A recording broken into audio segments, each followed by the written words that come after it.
E aí, gente, tudo bem? Espero que esteja todo mundo bem, se cuidando, fique em casa, que é o mais importante diante aí dessa pandemia. Enquanto a gente não retoma as nossas aulas presenciais, vamos dar continuidade aos nossos conteúdos. Nas últimas semanas, a gente fez um conjunto de trabalhos a respeito do primeiro capítulo do nosso livro e uma introdução do capítulo 2. Hoje a gente vai começar a falar sobre o cubismo, que vocês já devem ter dado uma lida, dado uma pesquisada com relação aos outros conteúdos. O que foi o cubismo? O cubismo foi um movimento artístico que teve influência direta das vanguardas europeias, que foi marcado por um conjunto de formas geométricas. O nome cubismo vem oriundo justamente disso. Surgiu no início do século XX na França e seu estilo ele vai romper com os modelos estéticos que vão valorizar o conjunto de formas perfeitas, assimétricas que existia na época. Esse movimento ele pode ser considerado a primeira incorporação do imaginário urbano popular, em todas as suas obras. Por quê? Porque naquela época existia um conjunto de impactos que a Revolução Industrial estava causando e o cubismo ele vai mostrar justamente isso. Não só a Revolução Industrial, mas também um conjunto de situações que estavam assolando a Europa. O cenário da crise de 29, os antecedentes da Revolução Espanhola, da Guerra Civil Espanhola, melhor dizendo, e tudo isso vai ser muito retratado nas artes plásticas e também na literatura. No livro de vocês, nós temos essa imagem aqui, ó, logo de cara a gente tem essa imagem aqui, que vai ser o marco do cubismo em 1907, obra essa de Pablo Picasso, do pintor espanhol Pablo Picasso. Essa obra, gente, ela representa em todas as suas dimensões, certo? As influências visíveis das esculturas africanas, das pinturas pós-impressionistas do pintor francês Paul Cézanne. Em que sentido? O Picasso, que também era escultor e francês, ele vai mostrar através dessa pintura aqui, chamada de dessa pintura aqui, denominada As Três Marias, certo? As Três Marias é isso? Se eu não estou enganado, As Damas de Avignon, desculpa, As Três Marias é outra. As Damas de Avignon, ele vai mostrar as formas, em formas geométricas, como a gente pode retratar situações do nosso cotidiano. Ah, professor, parece um embaralhado de desenhos, mas vejam, através dessas pinturas pontiagudas aqui, que representam não só os cotovelos, mas os seios, os joelhos. Isso aqui foi considerado um marco extremamente fascinante para a época, certo? O cubismo ele vai ter umas características bem interessantes. A primeira delas é com relação às formas geométricas. Em que sentido? Elas passam a ser representadas pelos objetos, em todos os seus ângulos, em um mesmo plano. E detalhe, em 3 dimensões. Se você colocar essa figura aqui de lado, para cima, ou qualquer outra posição, as formas delas vão ser totalmente assimétricas. Ou seja, ela não tem perspectiva. O que é perspectiva? Aquela imagem que dá a impressão que tem uma estrada no fundo, ou que tem um buraco no fundo. Como ela não tem perspectiva, certo? Como ela rompe essa questão da perspectiva, ela vai possuir 3 dimensões, onde vai predominar as linhas retas, modeladas basicamente por cubos ou cilindros, dada a geometrização das formas e volumes. E essa técnica, ela, como eu já falei, ela vai renunciar à perspectiva, principalmente por causa de ter uma sensação de pinturas escultóricas, ou seja, de ser uma pintura feita através de uma escultura, ou seja, através de um plano escultural. Fora isso, as pinturas cubistas, elas nos trazem um exercício mental fortíssimo. Em que sentido? Como ela é uma pintura que possui características abstratas, principalmente porque recua com aquela ideia de arte que imita a natureza, perfeita, certo?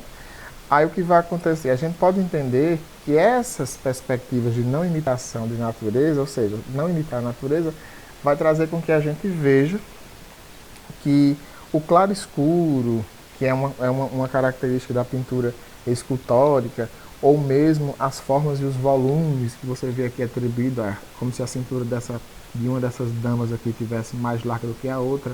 Olha a maneira como ela trabalha os pontos, as alternativas que elas colocam nos braços, o plano de fundo que fica totalmente diferente. Ou seja, nessa perspectiva aqui, a gente não tem uma preocupação literal em formar uma profundidade, ou seja, temos como naturezas mortas, retratos urbanos. Eles tentaram experimentar, eles criaram particularidades diferenciadas, certo? É essa maior abstração que vai nos dar um conjunto maior de características. A fase, o movimento cubista, ele vai ter 3 fases. Alguns livros costumam colocar, como é o caso do livro de vocês, só 2 fases, a analítica e a sintética. Mas eu fui um pouquinho além nas minhas pesquisas e vamos trabalhar em cima das frases pré-analíticas. Esse quadro aqui é considerado um autorretrato de Pablo Picasso em 2 perspectivas. Ele se autorretratou em forma cubista. Vocês vejam que as orelhas estão pontiagudas, o nariz também, a boca também, tudo em forma geométrica, trabalhado em forma geométrica. O nariz, a boca, o olho, tudo trabalhado em forma geométrica.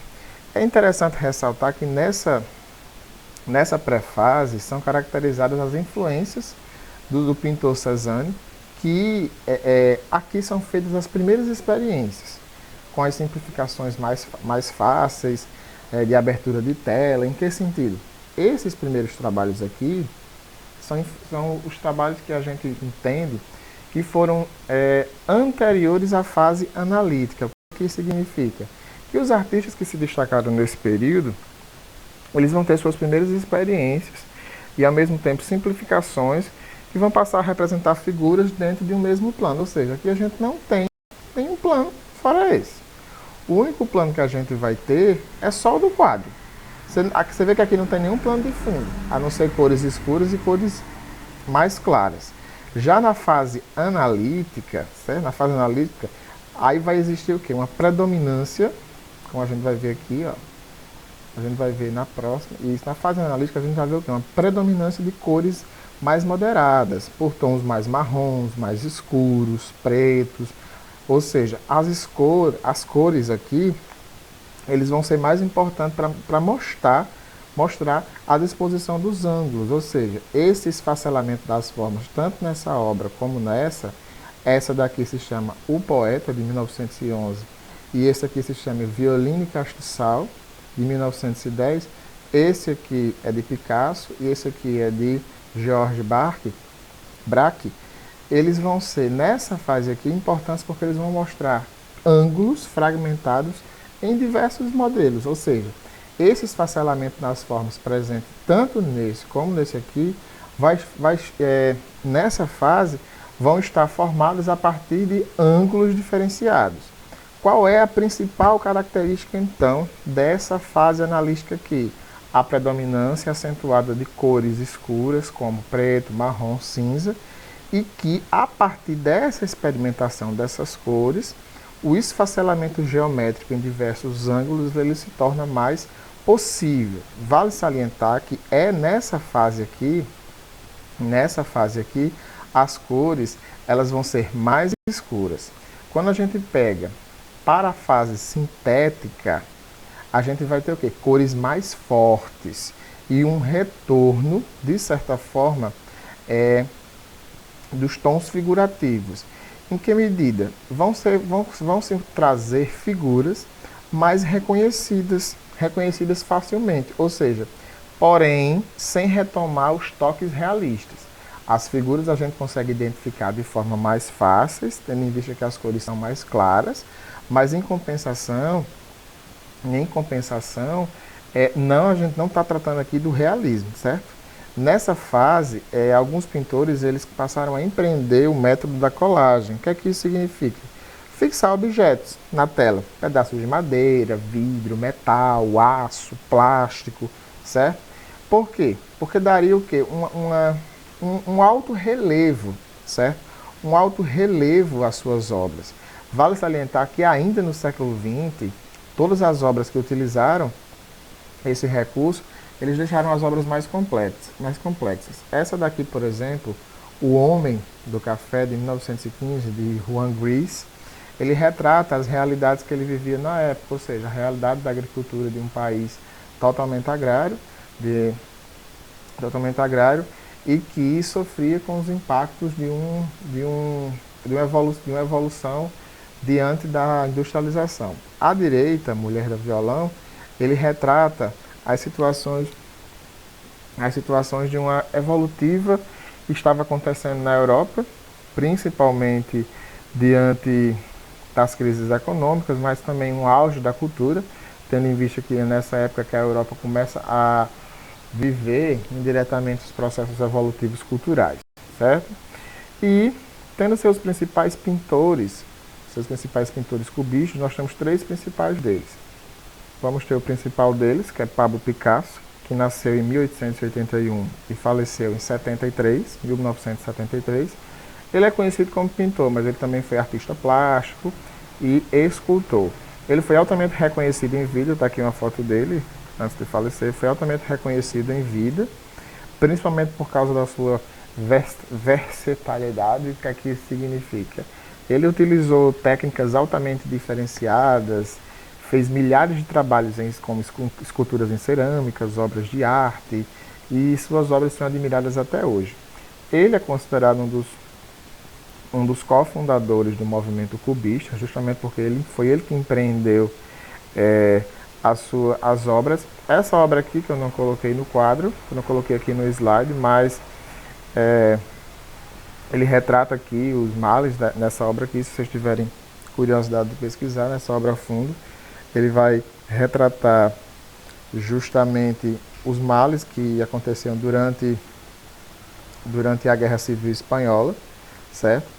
Pablo Picasso ele vai ser marcado por envolvimento com várias mulheres e ele acaba falecendo. É tanto que alguns teóricos afirmam que algumas esculturas dele retratam justamente o quê? Um conjunto de amores inspirados na sua vida pessoal, certo? E ele acaba morrendo em abril de 73, aos 91 anos de idade, deixando mais de 1.800 pinturas, 1.300 esculturas, mais de 800 desenhos, mais de 7.000 desenhos e mais de 800 objetos em cerâmicas, todos trabalhados por ele mesmo, certo? Um outro pintor cubista foi George Braque, certo? George Braque. Ele também, apesar de ser considerado um pintor cubista, ele também teve características associadas ao fauvismo, que justamente por ele ter concepções iniciais fauvistas, sendo seus primeiros trabalhos, ele vai acabar sendo influenciado pelas bases cubistas, justamente porque ele vai começar a trabalhar técnicas diferenciadas em suas obras de arte, né? O cubismo, na sua vida, ele vai entrar com a influência do quadro que a gente viu primeiramente, As Senhoritas de Aviron, pintado por Picasso em 1907. E ao longo de toda essa fase, ele vai começar a trabalhar em suas obras de arte, o George, esse camarada aqui, em suas obras de arte, uma pintura do qual muita gente não faz. É tanto que ele criticava a representação e a colocação das paisagens a partir do ponto que ele dizia que o quê? Quero fazer uma pintura diante na qual se fique sem ideias, ou seja, ele trabalhava o conjunto de ideias a partir do abstracionismo. É tanto que nessa obra aqui dele, o nome dela eu não lembro, mas tem no livro de vocês, eu não estou com ele aqui, mas ele respondia justamente o quê? As frases na qual se diz o seguinte: todos os elementos eles eram irreconhecíveis. Tanto que ele gostava de reunir várias coisas para ficar no abstracionismo, certo? Uma coisa interessante que a gente sabe a respeito desse pintor aqui é que, apesar dele ser cronologicamente de origem fauvista, ele vai ser um importante influenciador, certo? Na fase modernista, e é nessa figura aqui que ele vai imprimir toda a sua intenção em um objeto fora de si, um objeto puro, que vai trabalhar fora das realidades, certo? O que é que a gente também precisa saber com relação a esse camaradinha aqui? Durante os processos que antecederam a Segunda Guerra Mundial, toda a sua obra em vida, ela está relacionada à sua contingência pessoal, sua vida pessoal. Em que aspecto? Suas obras elas vão apresentar um temperamento quieto, recolhido, averso às violências e às explanações, principalmente diante da situação que o mundo vivia anterior à Primeira Guerra Mundial. Então, qual o primeiro? Então, a característica dele vai se resumir a quê? Obras de aspecto mais sentimental, que fazem apologias diretas ao que a gente vai chamar de abstracionismo sintético, ou seja, aquelas pinturas que são consideradas cubistas, porque retêm as mesmas características das obras de Picasso, mas que estão relacionados à sua sentimentalidade, certo? Ele vai morrer com quase 80 anos e quase não podendo mais pintar, beleza? Ou seja, ele morre bem idoso, ninguém matou o pintor, certo, gente? Nosso próximo pintor é o Juan Gris, certo? Ele foi um importante pintor do movimento cubista. Ele é de origem espanhola. Antes de falecer, ele falece aos 40 anos, precocemente muito jovem.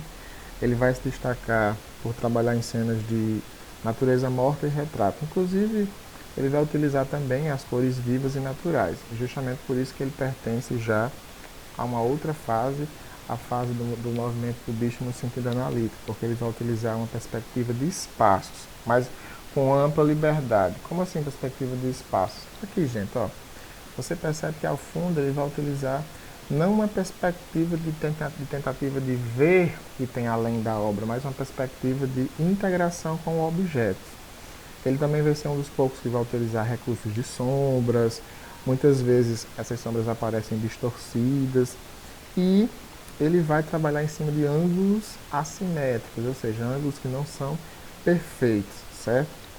Nessa obra em específico aqui, ele deixa vivo para a gente entender a sua vida. Em que sentido? Como ele era uma pessoa que ele vivia experimentando, ele queria dizer nessa obra aqui os retratos de uma cultura que estava se distorcendo, uma cultura que estava morrendo, que estava falecendo, diante dos problemas que a Europa estava enfrentando, principalmente por conta de uma miserabilidade que estava acontecendo na época, em decorrência do final da Primeira Guerra Mundial, e ao mesmo tempo uma espécie de sentimento morto que havia naquele povo naquele momento, e a luta por sobrevivência. Então todas essas obras todas essas realidades, elas estão presentes nas obras do Juan Gris. Gente, ó, se não tiver ficado claro, certo? A minha explanação sobre o cubismo, vocês falem. Qualquer dúvida, eu estou à disposição, certo? Qualquer dúvida, podem perguntar, podem falar comigo no privado. Então, continuem se cuidando. Vou deixar no grupo de vocês as atividades para a gente realizar. Beleza? Até mais.